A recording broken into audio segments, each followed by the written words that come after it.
Bonjour, aujourd'hui on va regarder le théorème des matrices normales, une preuve matricielle. En effet, récemment sur cette chaîne, j'ai donné une preuve plutôt géométrique, on va dire, de ce théorème qui dit que si une matrice est normale, c'est-à-dire elle est à coefficient dans C, carré, elle commute avec M étoile, c'est-à-dire la transposée de sa conjuguée, alors elle est diagonalisable en base orthonormée, ou on dit en base unitaire quand on est sur un espace hermitien. Alors, mon camarade François m'a proposé une autre preuve qui, elle, est presque complètement matricielle à un chouïa près. Alors, la preuve que j'avais proposée, c'était de dire que quand deux matrices commutent, une préserve les sous-espaces propres de l'autre. Voilà.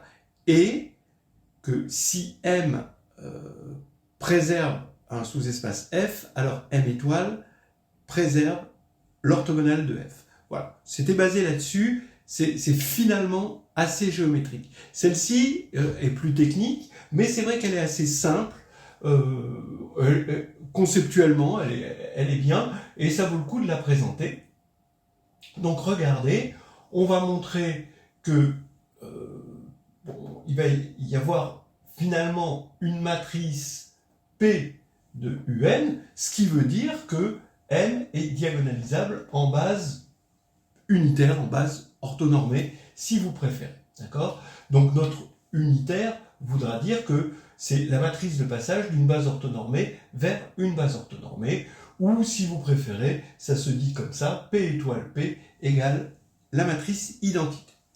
Entre parenthèses, avant de commencer, il est clair que la réciproque, elle est évidente, puisque P est justement unitaire, donc vérifie ceci, et que D, elle est normale aussi. Hein. D, comme elle est diagonale, et bien D étoile D est égal à D étoile, puisque ce sont deux matrices diagonales.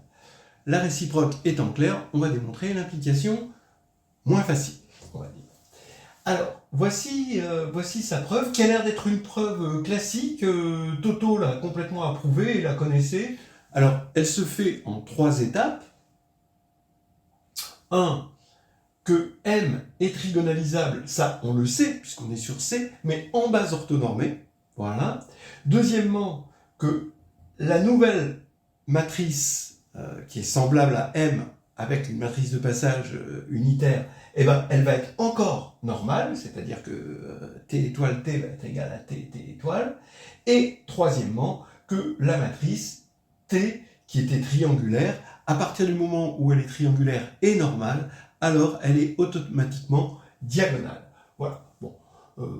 Maintenant, donc ça va vouloir dire que M est diagonalisable en base unitaire. Voilà, tout simplement. Alors, allons-y. Le 1, le fait que M soit trigonalisable en base orthonormée.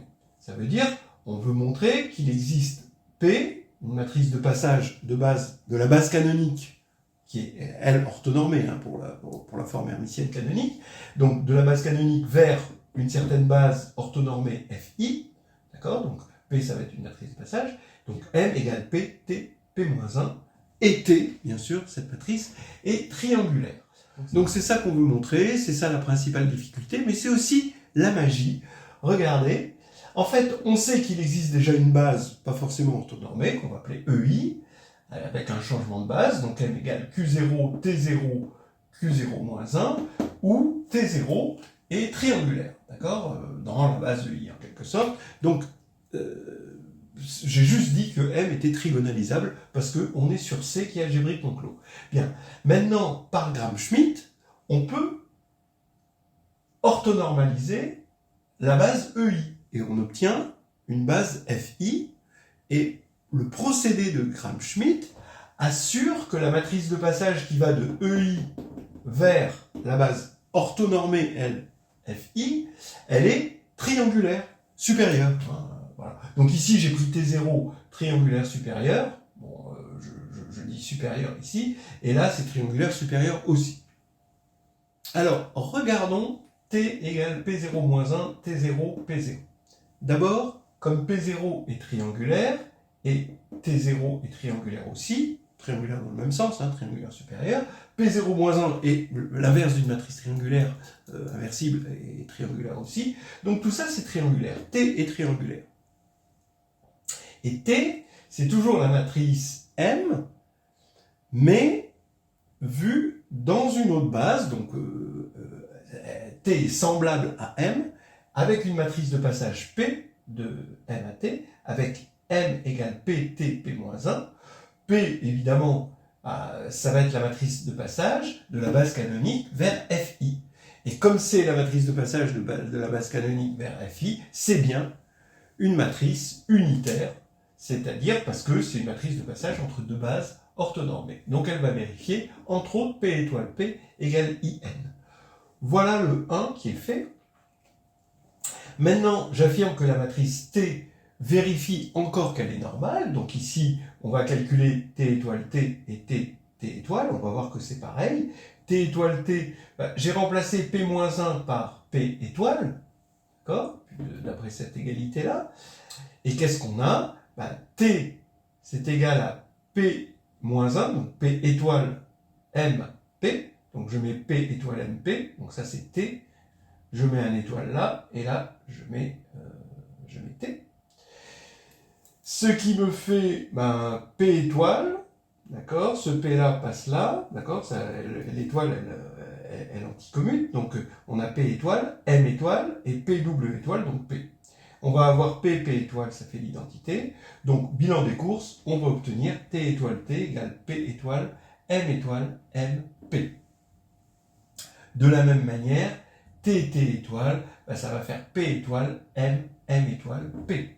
Ce qui fait, comme M est normal, d'après cette égalité, on retrouve T étoile T. Donc maintenant que la matrice T est triangulaire normale, elle va être automatiquement diagonale. Regardez, on le fait par récurrence sur les lignes, d'accord ? Donc pour I égale 0, il n'y a rien à dire, parce qu'il n'y a pas de ligne I égale 0.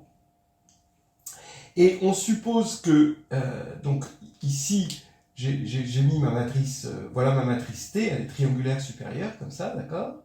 Et je suppose par récurrence, finalement, que juste au-dessus, j'ai que des zéros ici. Donc tout ça, c'est des zéros, d'accord? Alors, maintenant, quand je vais calculer T étoile, et que je calcule son terme diagonal II, d'accord, donc le terme diagonal de cette matrice-là, eh bien, je vais multiplier une matrice triangulaire comme ça. Bon, par récurrence, on a des zéros ici, mais en fait, on ne s'en sert pas ici.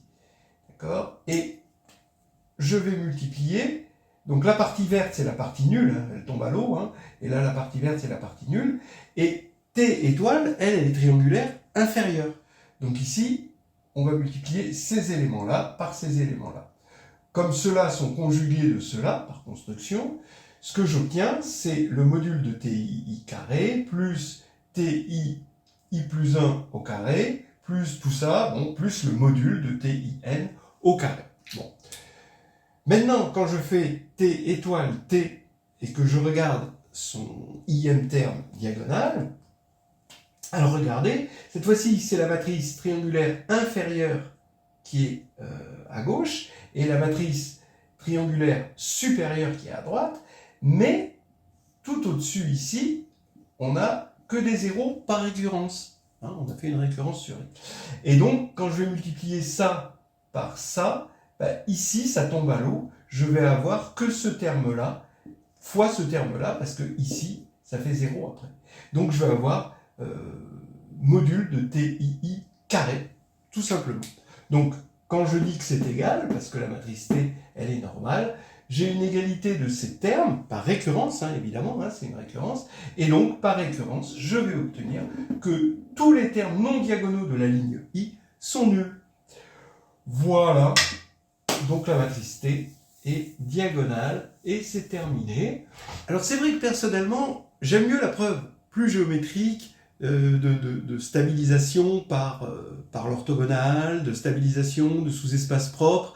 C'est plus géométrique, mais peut-être que celle-ci est plus adaptée aux classes prépa, où on voit moins les problèmes d'orthogonalité, etc. Je me rends pas trop compte. Ce que un agrégatif pourra tirer de cette preuve, c'est quand même ce petit lemme intermédiaire qui dit que toute matrice est complexe et trigonalisable en base unitaire ou en base orthonormée si vous préférez. Et ça, c'est quand même sympa. Ça, c'est quand même la partie sympa.